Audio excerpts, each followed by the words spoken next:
मनुष्य की दृढ़ इच्छा शक्ति मनुष्य को काम करने के लिए मजबूर कर देती है। और जब दृढ़ इच्छा शक्ति काम करने के लिए मजबूर कर देती है, तो उसमें फिर प्रकृति सहायक होती है, प्रकृति साथ मिलकर काम करती है। लेकिन दिखता ऐसा है कि मानव काम कर रहा है वास्तव में, जबकि मानव की सामर्थ्य कुछ भी नहीं है।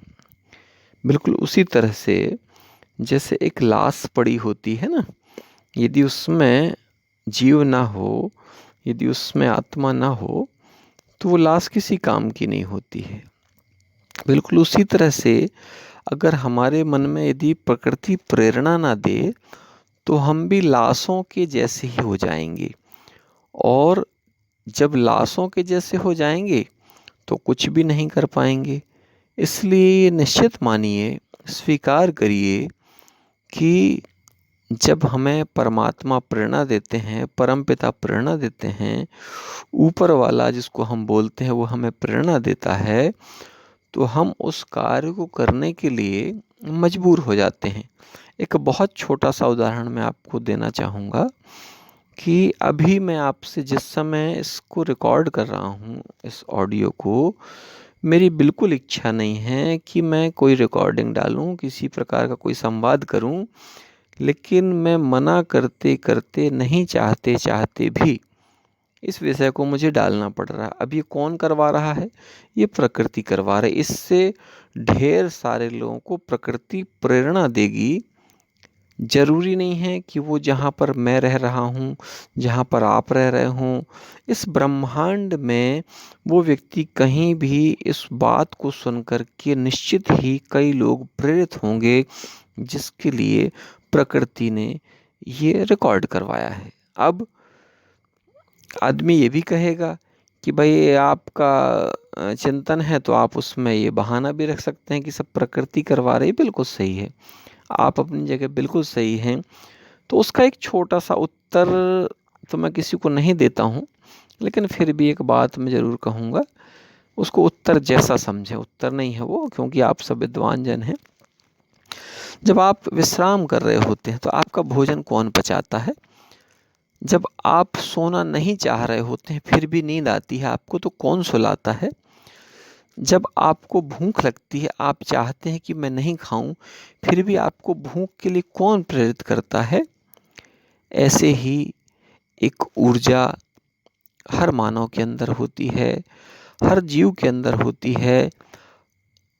और यहाँ तक कि इस मिट्टी के कण-कण में, अब चूंकि मिट्टी में आपको जीव दिखेगा नहीं, लेकिन मिट्टी में भी जीव है, निर्जीव में भी जीव है।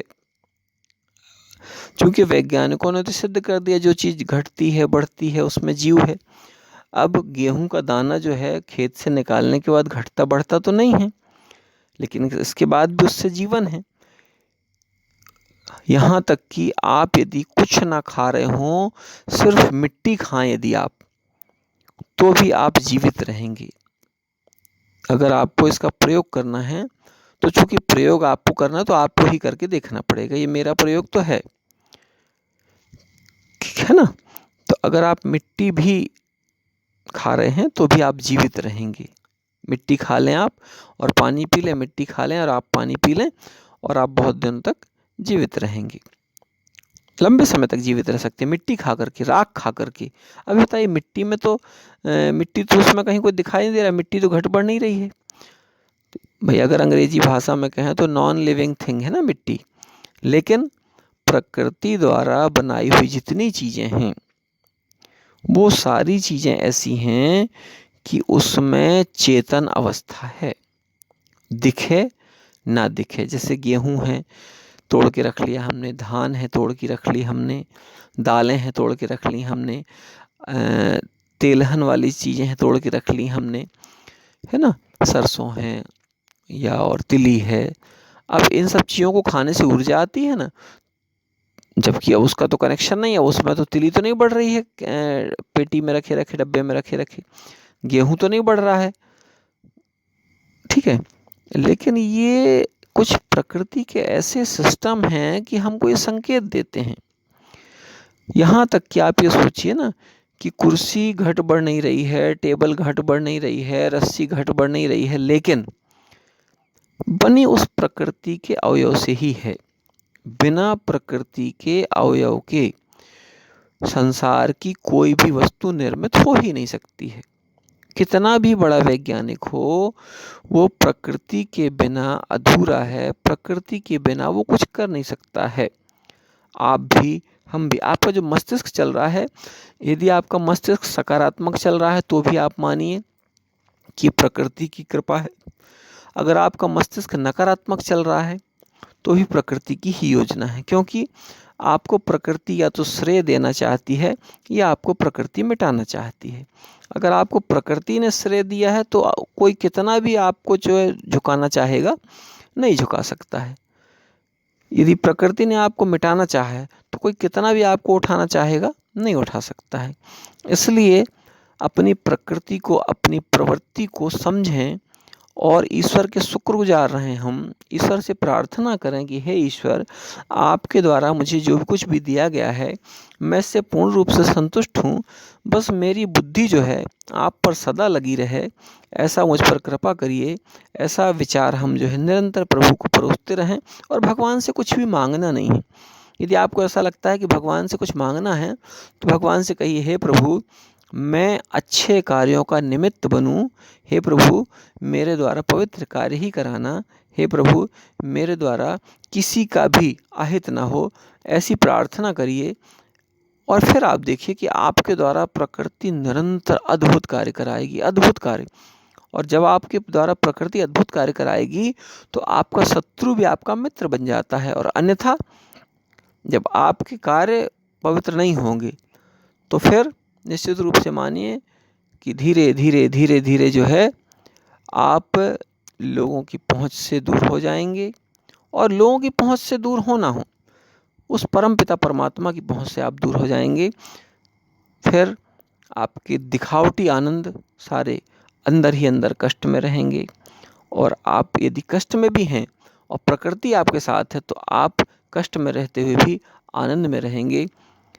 बिल्कुल उदाहरणार्थ, जिस तरह से हम जंगल में हैं, प्रकृति की गोद में हैं, लेकिन इसके बाद भी परमानंद में हैं, प्रकृति के आनंद में हैं, परमात्मा की कृपा में हैं, परमात्मा की गोद में हैं। किसी से कोई गिला नहीं है, किसी से कोई शिकवा नहीं है, किसी से कोई कष्ट नहीं है। बस जो कुछ है सब परमात्मा की कृपा मान करके, उसको स्वीकार करके हम निरंतर चलते जा रहे हैं। क्यों? क्योंकि प्रकृति चाह रही है। आप सभी पवित्र आत्माओं को हृदय से वंदन करते हैं, नमन करते हैं। ईश्वर हमको सद्बुद्धि दे, आपको सद्बुद्धि दे, आप सब अच्छे कार्य के निमित्त बने। जय हिंद, जय भारत, जय माता दी, भद्रकाली माता की जय, केरल वाली माता की जय, ज्ञान तीर्थ स्वर्गधाम विलायत कला की जय हो। आप सभी पवित्र आत्माओं की पुनः जय हो, जय हो, जय हो। वंदे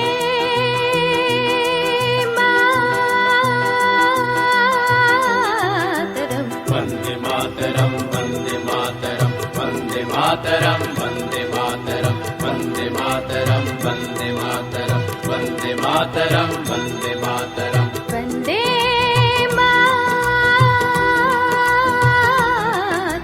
वंदे मातरम,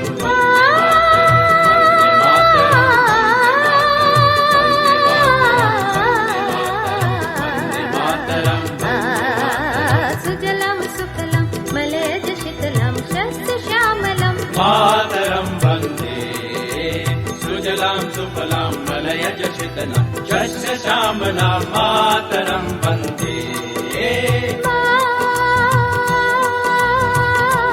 मातरं, वंदे मातरं, वंदे मातरं, वंदे मातरं, वंदे मातरं, वंदे मातरं,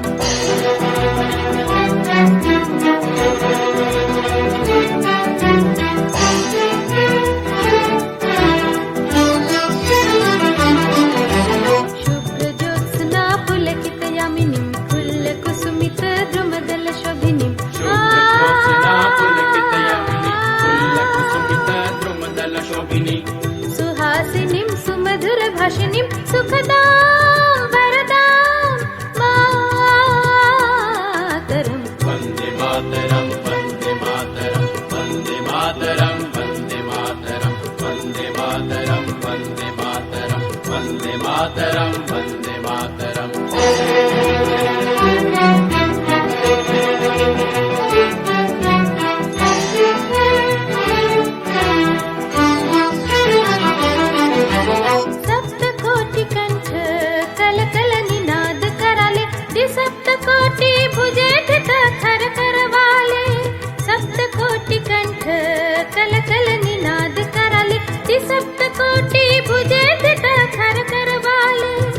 बहुलकन मत बोले बहुबलधरणिं नमामि तरणिं रिपुदलवर्णिं मातरं वन्दे